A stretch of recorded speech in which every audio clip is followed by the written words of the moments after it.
दुर्गा नदी के किनारे बसा एक गांव फूलपुर। गांव में कुछ 100-150 लोग रहते थे। अंजलि जो कि पास के ही जिले में रहती थी और 12वीं पास कर चुकी थी, उसके पिताजी ने बेटी को जल्दी विदा करने के लिए उसकी शादी फूलपुर गांव के मुकेश से करवा दी थी। मुकेश कभी स्कूल नहीं गया था और इस कारण वो पढ़ा लिखा नहीं था और बाकी गांव वालों की हालत भी मुकेश जैसी ही थी। मुकेश के घर में उसके माता पिता भी रहते थे। सासू माँ, मैं बाहर मंदिर तक जा रही हूँ, आधे घंटे में आ जाऊंगी। अरे अभी कहीं जाने की जरूरत नहीं है, चुपचाप जाके रसोई में रात के खाने की तैयारी करो। और ये घूंघट क्यों हटा लिया है तुमने? क्या पता नहीं कि इस गांव में औरतें बिना घूंघट के नहीं रहती? रात में अंजलि छत पर जाकर अपनी मम्मी से बात कर रही होती है। तभी गांव की 3-4 औरतें उसे देख लेती है और दरवाजे पर आकर उसकी सास से शिकायत करने लगती है। और क्या हुआ? अरे छत पे तो देखो, आपकी बहू मटक मटक के किसी से फोन पर बात कर रही है। दिन भर फोन पे लगी रहती है। अरे कल तो मंदिर के पास वो क्या कहते हैं, सेल्फी ले रही थी। शहर की बहू रखना अच्छा शान की बात है, पर देखना इसके लक्षण से ये तो तुम्हारे परिवार को बदनाम ना कर दे। ये पहली बार नहीं था जब सास से गांव के लोगों ने अंजलि की बुराई या शिकायत नहीं की हो। अब तो ये रोज की बात थी। अंजलि ये सब सुन लेती है। जब वो नीचे जाती है तो मुकेश भी वहां आ जाता है। सास कहती है, बेटा, लोग घर आकर शिकायत करने लगे हैं बहू के कामों की। देख लो, पति हो, संयम से रखो इसे।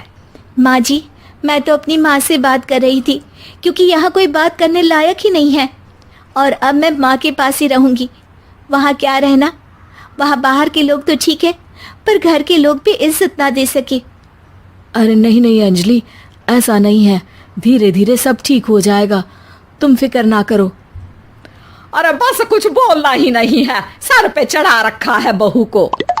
सास मुकेश की नरम बात सुन के वहां से मुंह चढ़ाकर चली जाती है। मैं तो कहती हूँ हम दोनों शहर चले जाते हैं।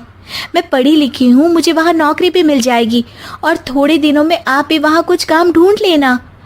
अरे नहीं नहीं अंजलि, हम यहाँ ना गांव का खेत, माँ पिताजी को छोड़कर शहर नहीं जा सकते। माँ पिताजी को कैसा लगेगा और गांव वाले क्या सोचेंगे? ये कहकर मुकेश सोने चला जाता है और अंजलि की गांव वालों द्वारा बुराई का सिलसिला बहुत दिनों तक चलता ही रहता है। लेकिन अंजलि गुस्सा ना दिखाते हुए समझदारी से काम लेती है। बारिश का मौसम चालू हो जाता है। जोरदार बारिश से पूरे गांव में हाहाकार मच जाता है। दुर्गा नदी में बाढ़ आ जाती है और बाढ़ का पानी पूरे गांव की फसल तबाह कर देता है। फसल की ये हालत देखकर गांव वाले निराश हो जाते हैं और बात तो यहाँ तक पहुँच जाती है कि कुछ लोग तो अंजलि को इस सब का दोषी ठहरा देते हैं।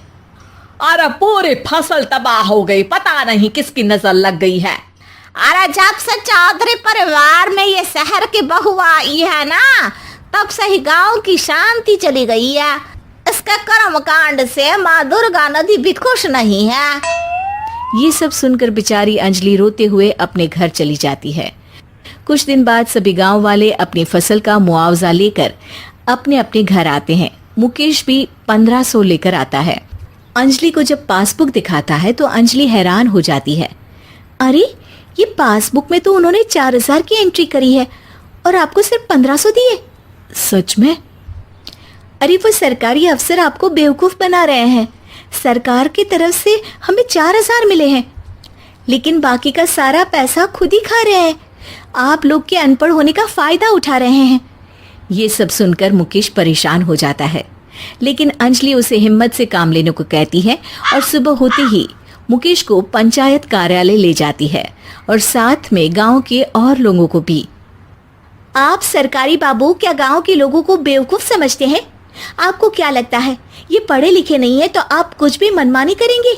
ये बेचारे दिन रात इतनी मेहनत करते हैं, ये हमारे अन्नदाता हैं और आप इनके साथ ऐसा धोखा करते हैं।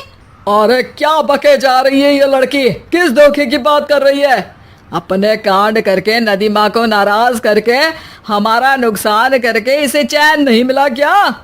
सरपंच जी, इन सरकारी बाबू ने मुझे बेवकूफ बनाया है और मेरे हिस्से के पैसे खुद चट कर गए। बस ये सुनते ही सरपंच वहां से दुम दबाकर भाग जाता है। पता चलता है कि जनपद अधिकारियों ने गांव के सरपंच के साथ मिलकर सबके साथ धोखा किया है। सब लोगों का विरोध शुरू हो जाता है और आखिर में अधिकारी सब गांव वालों के हिस्सों के बचे हुए पैसे उन्हें लौटा देते हैं और कई दिन तक सरपंच गांव में लौटता ही नहीं। अंजलि, तुम नहीं होती तो हम गांव वालों को तो पता ही नहीं चलता कि ये हमें हर बार बेवकूफ बनाते हैं। हाँ हाँ अंजलि बेटी, हमें माफ कर दो। हम सब तुम्हें बुरा भला कहते रहे, लेकिन तुमने ही आज हमें बेवकूफ बनाने से बचाया है। हमें तुम पर गर्व है बेटी। अब समझ आया कि सरपंच तुमसे नहीं, तुम्हारे पढ़े लिखे होने से नफरत करता था। क्यों ना इस बार हम अंजलि को ही सरपंच पद के लिए चुन ले? क्या कहते हो गांव वालों? पढ़ी लिखी सरपंच। बस पूरा गांव अंजलि के लिए ताली बजाता है और अंजलि की सास उसे खुशी से गले लगा लेती है।